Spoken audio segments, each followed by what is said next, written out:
السلام عليكم. ازيكم يا حبايبي؟ عاملين ايه؟ كل عام وانتم بخير. معاكم مصيف للاكل البيتي.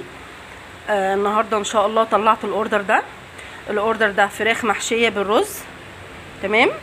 عملت رز بالخلطه اهو، انا حاطاه من تحت، والفرخه ايه بسم الله ما شاء الله زي ما انتم شايفين. تمام.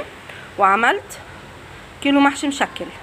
انا قلت برده كل حاجه اصورها لكم عشان تعرفوا كل جديد معايا. تمام يا حبايبي. اهو طبعا الرز بالخلطه ده انا عملته ازاي. جبت بصلايه بشرتها وعصقتها شويه في حته سمنه، حمرتها شويه، شوحتها وحطيت عليها الكبد والقوانص. بعد كده حطيت عليها الرز، استوى بقى بالمنظر ده. تمام اهو، عشان انا بس حطها تحت الفرخه اهو يا حبايبي. وحشيت الفرخه وبقت بالمنظر ده. وادي المحشي اهو، ده كان اوردر النهارده.